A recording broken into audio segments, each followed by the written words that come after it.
Hello students, welcome back to the channel concepts of commerce. आज के लिए हमारे पास एक क्वेश्चन है फ्रॉम लीवरेज एनालिसिस, बट इस क्वेश्चन में कुछ डिफरेंट है। यहाँ पर आपको दो फिक्स्ड कॉस्ट गिवन है अंडर सिचुएशन 1 एंड 2। सिमिलरली आपको दो फाइनेंशियल प्लान्स भी गिवन है, that is P and Q. So इस केस में कैसे आप operating, financial and combined leverage calculate कर सकते हैं, लेट्स फाइंड आउट। सो पहले क्वेश्चन एक बार पढ़ लेते हैं, then will start with the solution. Question says following information is available for Anika Enterprises, calculate operating, financial and combined leverage under situation 1 and 2 and financial plans P and Q. Question में हमें given है installed capacity है company की 5000 units, actual production and sales company कितना करती है 50% of the capacity. That means अगर total capacity जो कि हमें गिवन है 5000 है, तो 50% कैपेसिटी कितना हो जाएगा, because that is the actual production and sales, वो हो जाएगा 2500 units. Selling price per unit 40 रुपए, वेरिएबल कॉस्ट पर यूनिट 20 रुपए। सिचुएशन 1 में आपका फिक्स्ड कॉस्ट है 15,000 rupees and under situation 2 it is 25,000 rupees.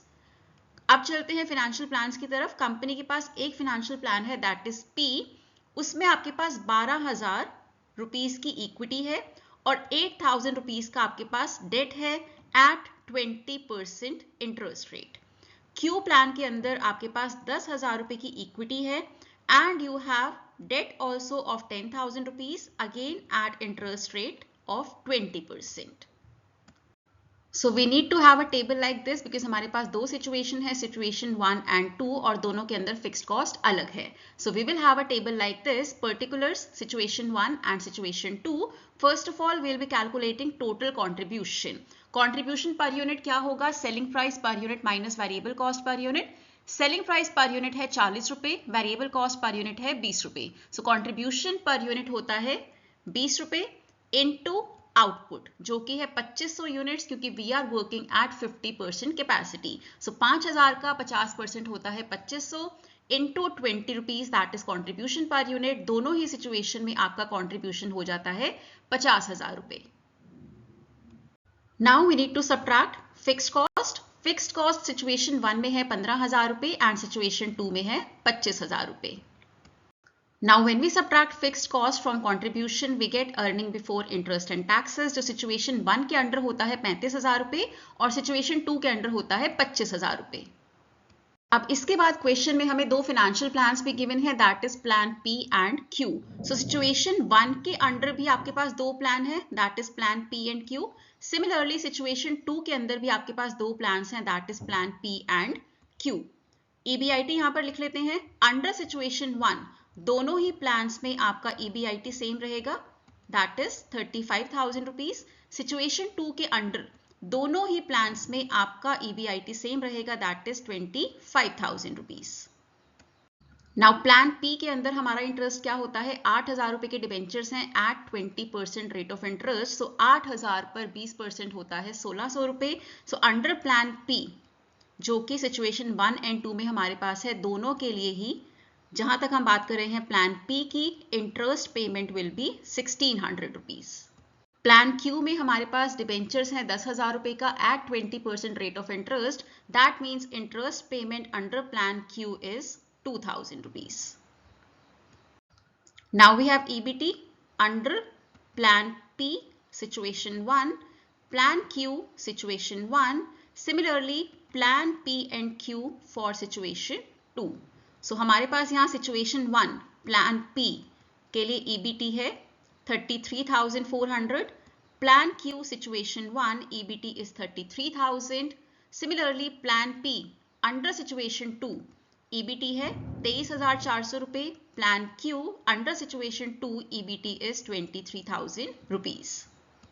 Now once we have all the data we can calculate leverages also. Operating leverage का formula होता है contribution by earning before interest and taxes. Contribution for situation 1 is 50,000 and EBIT is 35,000 for both the plans, right? क्योंकि यहाँ पर financial plan अभी तक applicable नहीं हुआ है because we are talking about operating leverage.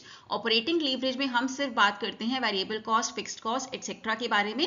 We do not talk and we do not consider financial plans until operating leverage is concerned, right. So plan P and plan Q दोनों ही case में आपका operating leverage same रहेगा as far as situation 1 is concerned. It will be contribution है 50,000, EBIT है 35,000, operating leverage हो जाता है 1.43 for situation 1 whether it is plan P और plan Q. Similarly for situation 2 आपका कॉन्ट्रीब्यूशन है 50,000, EBIT है 25,000, दोनों ही प्लान्स में ये एप्लीकेबल है क्योंकि प्लान पी एंड क्यू में डिफरेंस क्या है, फाइनेंशियल प्लानिंग का, दैट मीन्स इक्विटी डिबेंचर के प्रोपोर्शन का। सो वो ऑपरेटिंग लीवरेज को इंपैक्ट नहीं करता है। So operating leverage for plan P and Q under situation 2 is 2। Now coming to financial leverage, formula is EBIT by EBT। EBIT हमारे पास है plan P situation 1 35,000, EBT is 33,400. So financial leverage comes out to be 1.04. Plan Q में under situation 1 EBIT 35,000, EBT 33,000. So financial leverage हो जाता है 1.06. Similarly situation 2 की बात करते हैं under plan P. EBIT है 25,000, EBT है 23,400. So financial leverage is 1.06. Situation 2 plan Q. EBIT 25,000, EBT 23,000. Financial leverage is 1.08। So अगर हम कंबाइंड लीवरेज की बात करते हैं which is calculated by using formula as operating leverage into financial leverage, otherwise आप contribution by EBT से भी combined leverage calculate कर सकते हैं, you will get same answers, right. So composite leverage और combined leverage for situation 1 plan P 1.49, situation 1 plan Q 1.51, Situation 2 plan P is 2.12 and situation 2 plan Q is 2.16. So that was all for today. I hope you liked today's video. If you did, please like, share and comment. Do subscribe to the channel and stay tuned in for the next video that will be posted 7 PM tomorrow. Till then, keep learning, keep growing. Have a nice day.